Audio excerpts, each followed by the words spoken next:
absence is an illusion. Welcome. Today's doodle was based on the word closed. And like the previous doodles and for this series of doodles, we are coming back to an old character that we've only seen a very long time ago when I only began to post some of these scenes from the Abyss Garden on DeviantArt. And so here we are gonna find ourselves back with the Lost Wizard. That was a character that I really enjoyed the design and the idea behind this character, which is that its magic and its powers have this tendency of not being able to stop spreading, and so he ends up being lost within himself, lost within all this magic and these wizardy creations that emerge from him. But anyway, let's look at the first pathway that I used to go back to this character. And this pathway was the Tired Pilgrim, which states that entities' paths always meet an end. And somehow this idea brought me back to the Lost Wizard, in the sense that it seems like this character is always at its end, always at the end of its life. It's always stuck within himself, unable to reach the world around it. And I felt like it would be really interesting to try to understand what that meant and to understand the lore that kind of emerged from this idea and from this wizardy creature. Because if we interpret these kind of rootsy things that surround it as kind of a maze that it created around itself, and his very position as being a representation of the end and of the most lost place in the Abyss Garden, then we can start to ask questions as to where are other characters compared to the Lost Wizard, characters that we've lost along the different doodles and along the different adventures that happened in the garden. And the interpretation that I make of it is that actually the Lost Wizard is creating this place, or is able to access this place, in which all of the dead and lost creatures end up finding themselves at.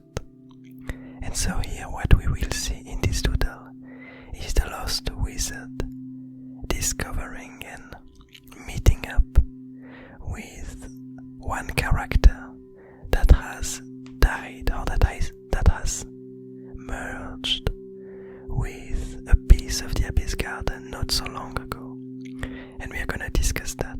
But first, let's look at the second pathway that I drew for this doodle, which was the Refuge, which states that each environment attracts specific entities.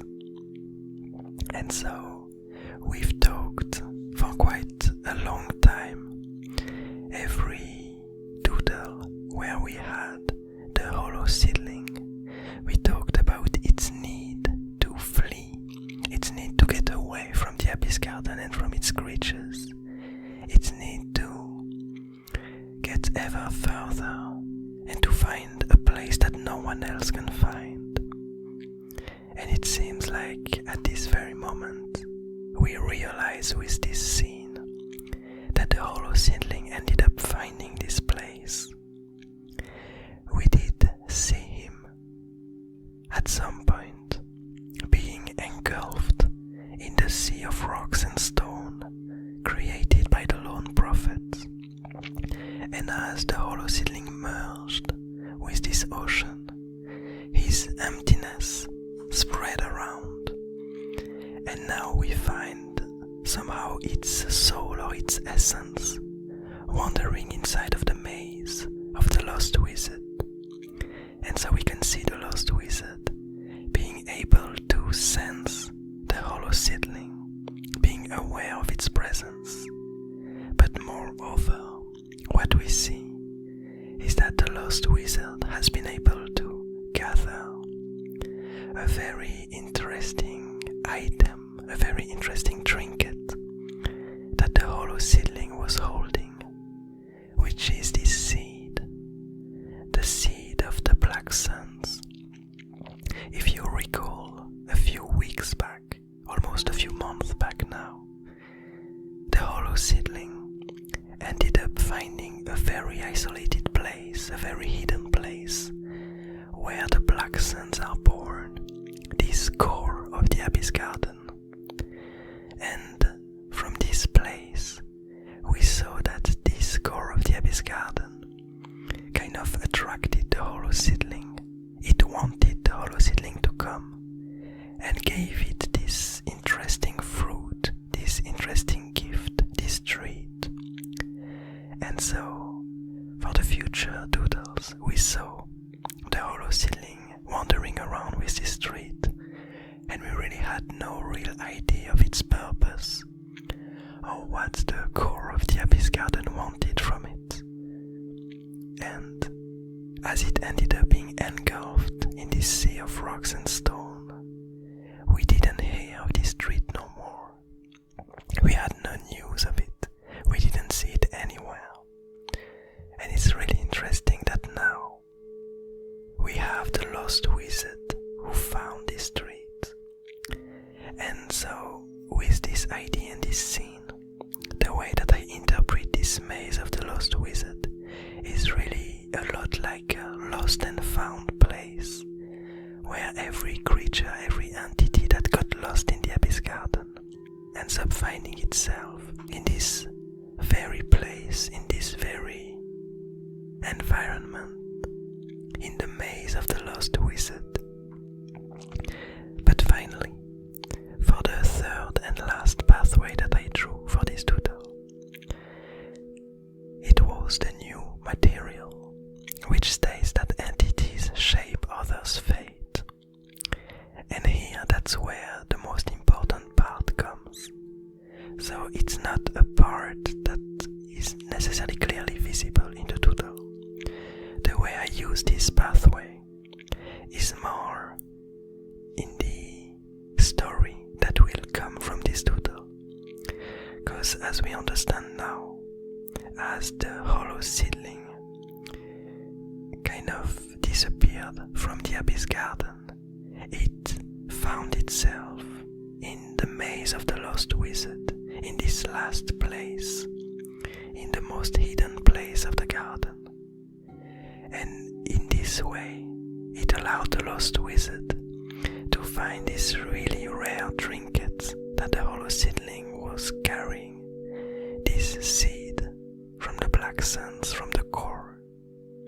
And we can imagine now, as it's carrying it and seemingly wanting to reach a specific place, like we see the lost wizard trying to reach towards its right, trying to advance in the maze and pushing the whole maze with it. And we see that it's carefully carrying this seed with it, this gift, this treat. For the moment we have no idea what will be its purpose. But this last pathway that I drew, the new material, gives us a hint that this action, the purpose that the lost wizard gave itself, will probably have an impact on a lot of other entities, and it might shape the fate of a lot of other characters in the Abyss Garden. And I'm getting quite curious to see what's gonna happen with this. And so also, as you might have seen, like the previous doodles, which used back old characters that I drew mainly for Inktober 2023, I also slightly changed the design of this character. I made its maze slightly different, and I kind of made his mask a bit more clean and a bit more thin in a sense. And unlike the previous doodle, I'm really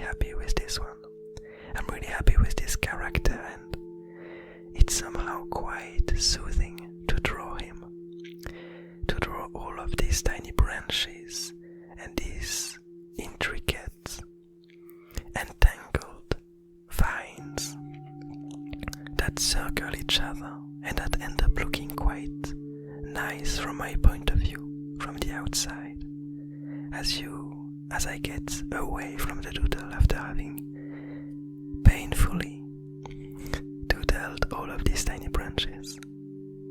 And yeah, I do like the process and I do like the result of this peculiar character. So I hope that he's gonna come back more often in the stories of the Abyss Guard. But anyway, in the meantime, I hope that you enjoy this character too. I hope you enjoy this doodle. I hope you're having a nice day, a nice evening, a nice